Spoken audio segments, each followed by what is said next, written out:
So over to you, Pooja, for your case study. Hi, Henry. Thanks for this opportunity to actually reflect back on what we've been doing the past 8 weeks. So I thought it was quite important actually to kind of highlight why I did the Product MBA to begin with. I'd lost touch with hands-on product management in my director roles and my hockey stick of a career. And I feel like no matter how experienced you may be in the product management arena, hands-on learning, that continuous learning is the way forward. And that's why I was really intrigued by the Product MBA. The second biggest reason was to level up my team. So I haven't been hands-on for such a long time. And I believe that if you want to be a great leader, you need to act and behave as if you would be with your team. So I think going back to becoming an effective leader, but also being able to learn myself, I can bring so much more to my team than just getting them to read books and things like that. New frameworks that are learned and executable. That was the executable part I want to put an emphasis on. I wanted to take back some of the frameworks to my workplace, to my team, and almost go back to first principles, which I had lost touch with, if I'm honest, a little bit. Thinking about the customer, always putting them first was really, really key throughout the whole Product MBA. And like I said, this case study, putting it together, has brought about a really simple product playbook that I can take back wherever I go now. And the principles, are always the same. Techniques might vary, but it just gives you something to work with immediately. And I think, as I said, the executable part, read many books, not really tangible in terms of execution afterwards. Whereas what I felt about the Product MBA was I could take that back, straight away. And you'd done all the fantastic research for us, Henry. So I didn't need to do anything else apart from, go through the motions and work with the content that I was being provided with. And lastly, to meet new people, met some fantastic people throughout the process. So really, really enjoyed that. So my principles as a PM, and certainly these have adapted and changed as I've done the Product MBA. So I truly believe that you need to get away from opinions and validated data. And the Product MBA showed us how easy it was to get in front of customers, uncomfortable at first, but get in front of customers and that continuous validation of qual and quant and bringing all of that together quite easily. Secondly, of course, going from outputs to outcomes and always thinking about the user value. That was really, really important. We were always focused on the outcome throughout the whole thing. We knew what was really, really important for our customers from a frustration problem perspective to that desired outcome and making that transformation for them. We thought about features, but we were always on strategy throughout the whole Product MBA. And that's something that I definitely want to take back to my workplace. Purposefully, we were never in a feature first environment. It was always on the strategy. So are you on strategy? Are you on point? Are you talking about first principles? That was really, really important. And last few, but not least, avoiding code. So it is so interesting how discovery in industry, in lots of companies, becomes this insanely nebulous thing that takes weeks and weeks and sometimes even months.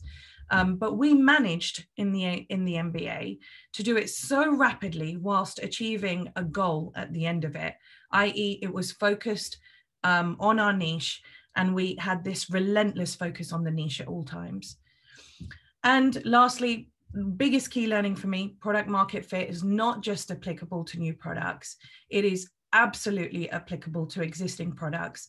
And actually, my team have started taking some of these principles at work and putting them straight into practice on the existing products as well.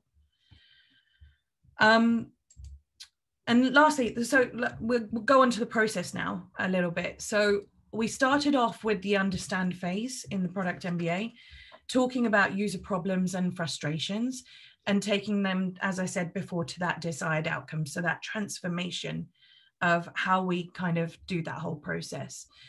The ideate, so drilling down on the niche, this was by far the hardest part of the Product MBA, I think, to get started. But once we had drilled down on that niche and understood what their desired outcome was, it was quite easy to come up with the ideas. Validating the MVO. So I hadn't heard of the MVO. I'd read it in books, but I hadn't actually experienced it in life, that minimal viable offer and how important it was in terms of our discovery process and helping us get to the root cause problem. Because often when customers tell you their frustrations, you're not actually getting to the root cause problem, but doing that continuous discovery helps unearth some of those deep-rooted problems that they may actually be having instead of the ones that they're telling you about. Prototype was really, really key to the whole thing. It was quite exciting actually to build my first prototype, experimenting really quickly, and more importantly, failing fast and validating that MVO and that unique value proposition so early in the process before actually going anywhere near the engineering team and getting them to build out an expensive product. And then learn. So the PMF score, something again I hadn't heard about until I came to the the MBA. Really super easy way of unearthing a PMF score and that continuous learn, build, measure, learn process, right? That was really, really important throughout the prototyping and the learning experience, and indeed throughout the entire experience. And invest once only in strategy. So, you know, going through months and months of MVPs is so expensive, as we all know. And it happens everywhere we go. But this process really taught me of how in 8 weeks, you can go from ideation to execution really, really quickly. So my problem statement was that we believe that busy working parents are currently frustrated by having to organize their families, feeling stressed, time poor, and overwhelmed as a result. And I kept iterating on that problem statement throughout the process, actually. So, you know, what I thought was the actual problem before became quite a different problem throughout the end of the prototyping phase, because as I kept learning with the customers, I kept validating that problem continuously. But my first objective was to achieve that problem market fit. So understanding whether my problem was an actual acute problem, and realizing actually by the end of this objective, whether I should pivot or persist, and was anyone showing any interest in my MVO, which I'll come on to in a bit. But honing in on an idea was really, really tough, as I said. Drilling down into the niche was even harder, as you were in this hypothesis land. You didn't know whether it was really going to fly or not. But it was so fundamental to know that niche, as you potentially then get lost into something else.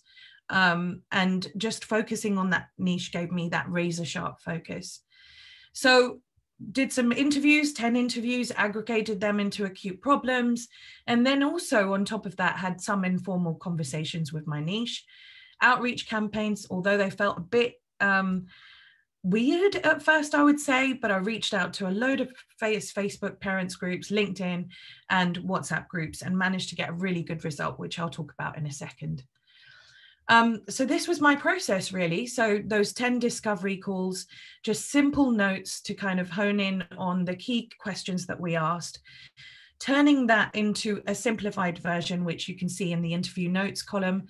And then actually what that helped me do was come up with the frustrations that my niche were feeling and turning that into opportunities, which then helped build the MVO and the product vision at that point, which we continued to iterate on throughout the process.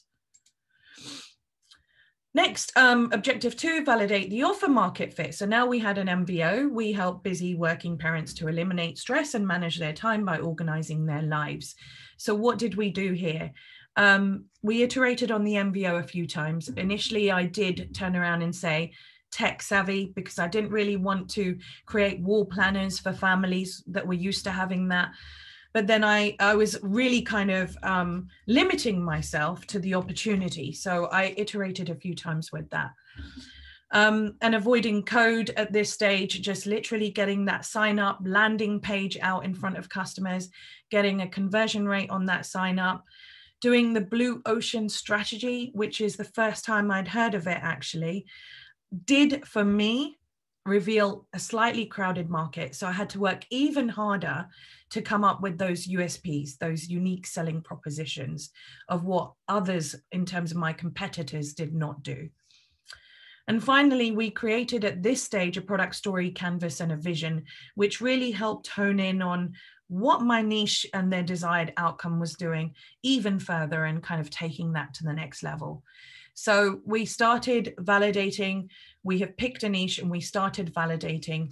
And all I would say is this is the most important part, right? If you can get clear validation from your niche and continue to understand that offer market fit, it puts you in a really good stead further on as you go through the journey. So learnings from here, spend as much time as you can doing this next time. And here is my product story canvas. I'm not going to go through the entire thing, but it really kind of helped me understand the hero's transformation, which was, again, a new concept for me. But actually, it really helped me understand external factors, what was bugging them, what was their deep-rooted frustration, and what I could do to kind of take them on that transformation journey. We then again iterated on the product strategy at that point.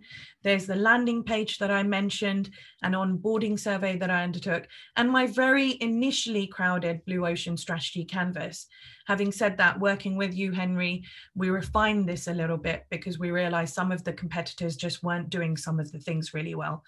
Biggest learning here is don't just look at your direct competitors, look at the indirect ones as well. So for me, for example, it was Trello, it was Google Sheets, Google Keep Notes, things like that. So this was now coming into a really, really nice product vision, right? So I started to turn that into the simplest time-saving family organization and productivity tool ever. That's something that I got from a customer whilst talking to them, actually, that there are so many productivity tools, but not one for families. So I quite like that. And I held on to that. So that's why I kind of went towards this vision. So objective 3 really was about testing this simplest family organization tool ever. I'd now achieved a 10% conversion rate off my landing page. So out of 235 site sessions, had 47 signups to a beta testing program, right? That I could go back to, and 10 survey responses. Survey responses, not so much, but at least I had an indication here at this stage. Super high, by the way. Sorry? Very high. It is quite high. I was quite happy towards the end, actually. I mean, we get Prod MBA 5% of people signing up for a free mini MBA. So that's nice. Yeah. It's depressingly low usually. So 20% is very good. So it showed that this MVO actually resonated with people, right? And that was the main reason for doing this exercise was, does it resonate? Should I pivot? Should I persist? And this kind of helped me understand, actually, no, I am going to carry on, you know, because there was definitely something in these signups that was interesting people. And we created a lean canvas next, which I was used to, but in this context, it was slightly different. And a really nice, easy way of creating this strategic roadmap to evaluate that feasibility. And finally, we created a really nice customer journey map. It was difficult at first, but when you actually put yourself into the mindset of that customer and understand how our niche discovers and learns and we'll start to use our MVO or our app or whatever it is, it was really then starting to turn into an interesting way of mapping out feelings of the customers, sentiments, discovery, and how they would go about getting to the app as well. So the ideation, so there was a 10 for 10 exercise. We came up with 10 ideas. That was really super exciting and interesting. We put that into an effort versus impact matrix, created a really nice strategic roadmap. And what you'll see later on is what came out of my discovery sessions did actually map to the initial strategic roadmap. So there wasn't a lot of changes I expected. And the lean canvas was interesting. It's a concept I've definitely used at work before, but this was a slightly simpler version, which I really, really liked. And then the refinement of the landing page. This, as I said, was initially hard, but once I got myself into the mindset of my niche, I was able to kind of draw out their experience in a really nice customer journey map. And actually what that lent me to do was a very clear focus on where I was going to go with the wireframes and the prototype, right? How they will discover my amazing app. We did a lot at this stage as well, so created a lot of inspiration looking at direct and indirect competitors, and also just generally other apps that I really, really liked. I even had my own wall planner there, which was really scribbly, as you can see, but it just showed how horrific my pain was on a day-to-day basis. And then I created wireframes based off of my customer journey map and just drawing out on some of the key things from my Blue Ocean strategy canvas as well. Coming up to the final part. So objective 4 was actually validating that core product and collaborating with our customers and collaborating with all of the people that I'd spoke to in the beta test program and gone back to a few of them to ask if they would take me to my next step, which was validation of my wireframes. So I onboarded 4 beta testers from my 47 signups, which was really easy because they were already interested. And using that product market fit engine, I determined my PMF score. And actually with those 4, I managed to get a 75% PMF score, which was also quite high, but we're still learning. Okay. We're still learning as to whether this thing will actually incredibly high, but obviously it's still prototype, but it's still prototype. So I'm not getting too excited. Because anyway. Actually, Henry, getting a prototype in front of people and having a real skin in the game is different, right? We all know that. So when it comes to payment, are they really going to pay? So that was the key.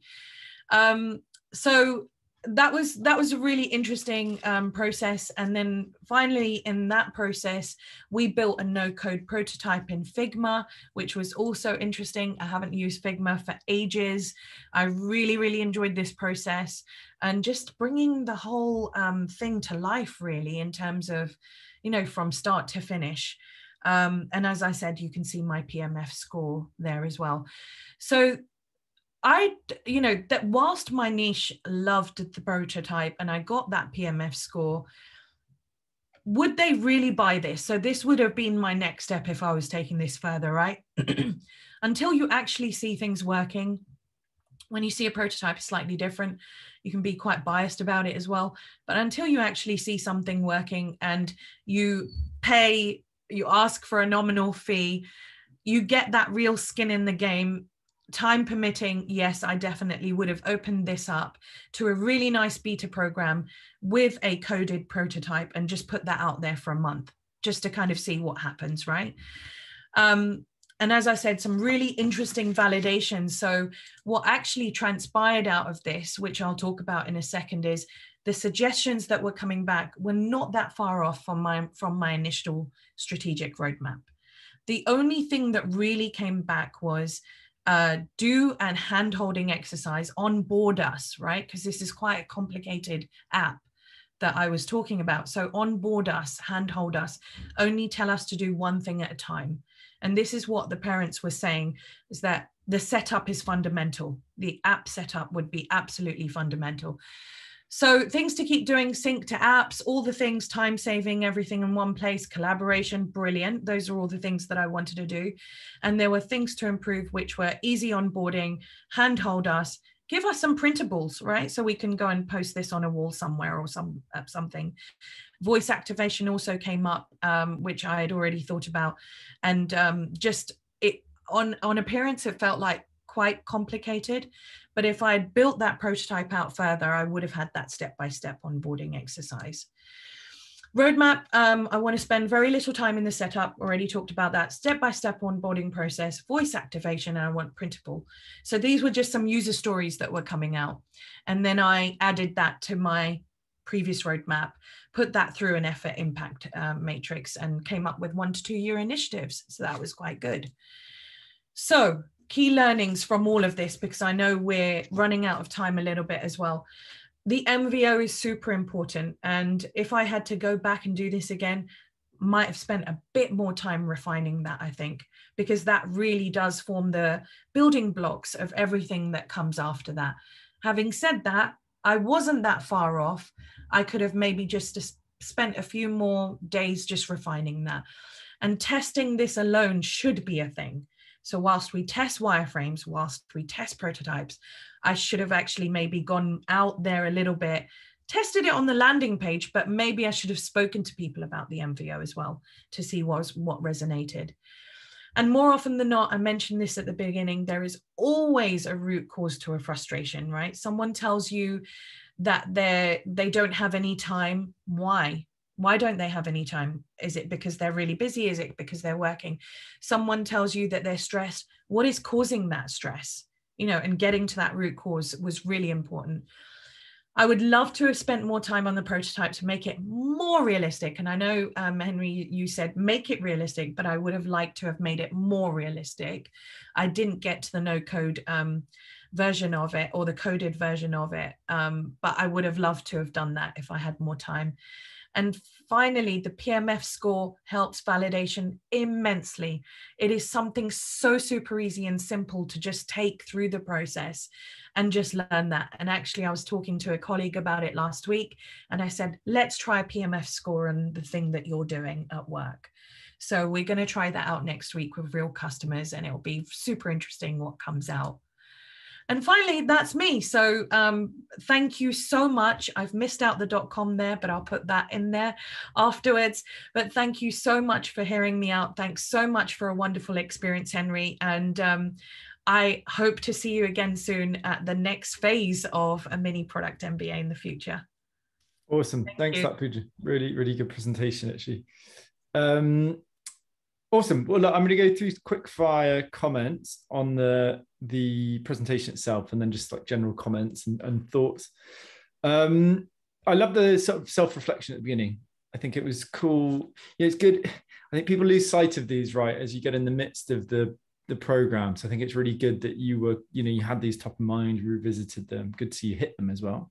Glad to see we delivered as from our side. In terms of the process, I love the comment around the, really understand you've clearly got right that this transformation that the user or customer is going for is just everything. It's the foundation. So I think that's great to see. Good. You talked about the MVO. Always it's a slightly artificial context, but I think it's so important when you present this kind of idea, just explain what it is in really simple terms. You did mention sort of why, right? It's, helping us get to the root cause, but just like, go beyond just saying this is the minimum viable offer, because someone's going to go, well, what is that? And by the way, Henry, that was quite important throughout as well. So what you feel you're explaining to the customer, I had people saying to me, well, I want my laundry done for me, or I want something else. So they didn't really understand the concept until you actually nudge them a little bit, or nudge them. So yeah, I completely agree with that. That is fundamental. The other comment on that was on the process. Yeah, fail fast. Again, it's everyone reads about this stuff like fail fast, but actually, it's good to see you sort of went through that, and that question of, pivoting slightly, I think is just such a valuable thing, because we don't do it enough in our day-to-day product work usually. Great. So that was great. On the problem, yeah, concise and clear. I loved it. You had really good storytelling throughout, actually, which is so important. It's like you said, quote, what I thought was the initial problem actually became something else. So you're getting people to buy in because, oh, well, what was it? And I'm interested now. So it's a good way to hook people in. On the first objective, I thought this was good. Again, storytelling was there. It sort of flowed naturally from what was the problem. And so I went off and did all this research. And then it flowed into the key results even, right? It was clear why you were going to be doing these things. The visualization was obviously it's using the template, but it's good. It's small things that you did, like, how we link up, I did, but no one else has done apart from you, linking up from the comments into the MVO itself, right? Where you're aggregating the note. Super important, because just, your boss or a product manager working there, or the designer, they come in, they just see, oh, that's how this thing works. It's not like, here's this MVO over here. It's really clear that there's this flow into it. Yeah.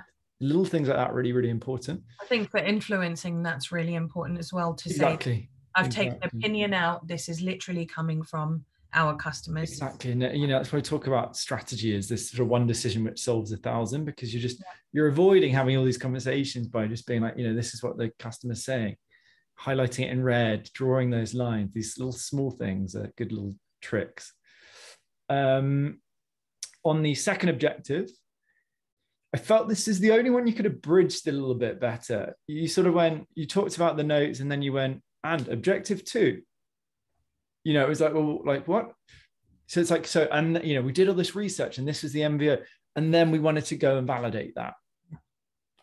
And then you go into, so we did this and here were the key results we wanted to get, for example. So again, it's sort of building that excitement and that storytelling. So everyone's go, oh, so you really want, in their mind, every step should just make sense. So I completely understand why Pooja, why that's the objective and why these are the key results for that. Blue Ocean. Yeah, I think, you explained this clearly and why it was helpful. It helped me reveal the market, for example. I think that's, again, important. Yeah, everyone's like, oh, okay, well, that's why she did this thing. I loved your comment about, pick and pausing and the emphasis you placed on this. I know you'll probably use this, which is great. That picking a niche and validating off the market fit, like that is the key thing, full stop. Awesome. I think it's exactly the message to just repeat to your team. On the vision, really good storytelling. Again, you even signaled this. It's like all of this flowed into the vision. You literally sort of created that image, which is awesome.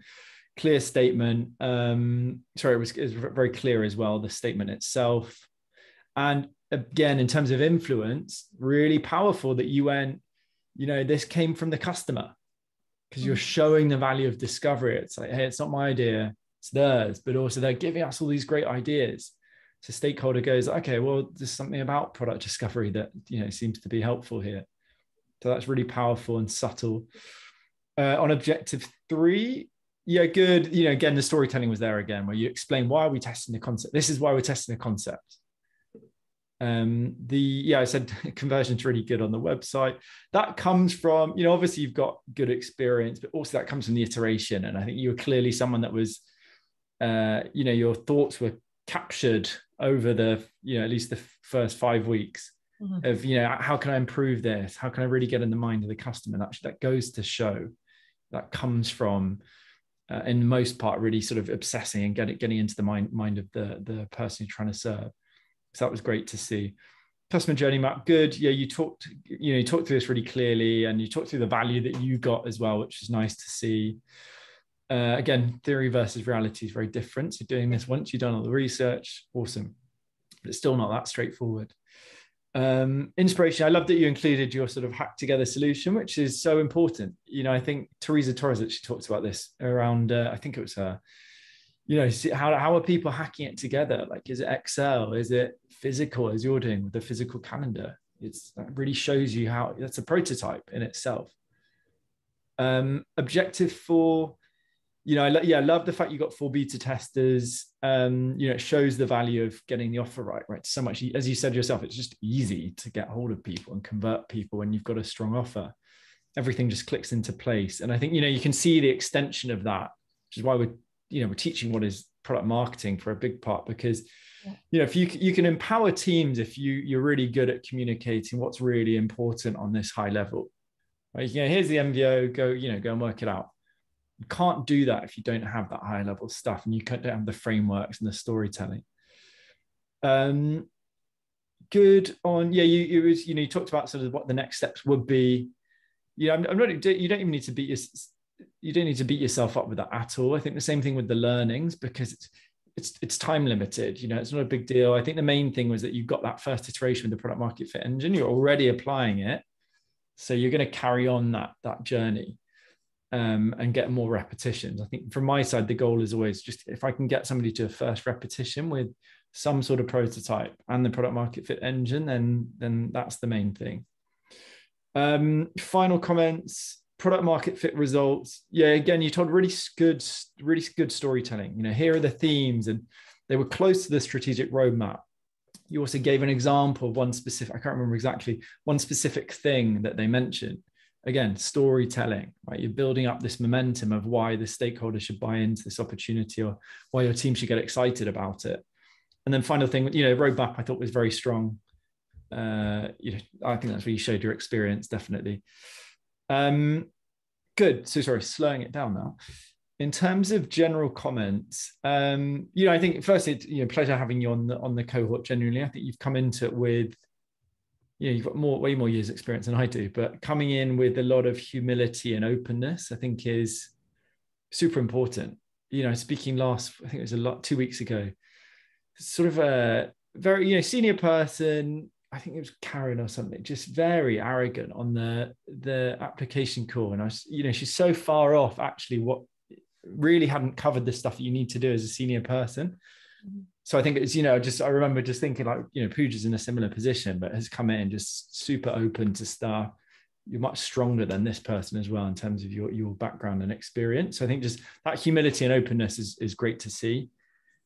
And, you know, some specific things like, you know, I loved seeing that learning you had on early on about like not anchoring around the MVP, and you realized yourself that you were doing that. Yeah. I didn't even need to mention it, I think. And you sort of realize that. And again, that comes from openness, humility, right? This sort of looking at things really objectively, which, you know, I think is a really strong, you know, key foundation for anyone as a product leader. Other sort of general comment, you know, that persistence, I think it showed such ownership over your, you know, the outcomes that you set at the beginning. You know, the fact you had a funeral in the middle of this, kids on summer holiday, busy, stressful job as well. So it would have been really easy to give up, you know, have given up or just come to the case study, just having done, you know, up to the MBO, and that, you know, still would have been fine, but it was great to see you push yourself. And, you know, that's obviously why you're where you're at in your career and doing really well. It's real leadership. Yeah, in terms of next steps, you know, it's interesting. I think ultimately it's coming down to applying this with the team, right? And how do you know, as you're doing already, so you're applying the product market fit score. We've done blue oceans, we've done, you know, and we're taking a product from scratch now, so I can go through the entire journey with the team. Yeah, awesome. So yeah, exactly. Pretty cool. Yeah, I mean, but yeah, so I think it's ultimately just, you know, you've got access to content forever, so it's getting going with that and sort of passing it on to your team ultimately. I know Ross, feedback from them, by the way, as well, on how awesome. Simple these frameworks are as well. So we want to create a playbook that is similar to what we've done at the Product MBA, but maybe tailoring that a little bit more into the context of my organization, a little bit more, but a few tweaks here and there. But they're super excited about it. So yeah, that's awesome to see. Yeah. Yeah, so you know, I think thanks to you, Henry, for creating. Good for doing our job. Yeah, because I know Ross obviously mentioned that you're potentially looking at like getting help from us on that. Yeah, I think it's just, you know, conversation we have. I mean, it's over to you really with that. I think obviously it always helps like, having somewhere to come and pass stuff on to, you know, work with your PMs, this kind of thing. But I think also, you know, it's great to see that you're already putting, you know, leading yourself and sort of getting these frameworks into practice. I'm just going to. What I'd love to see is just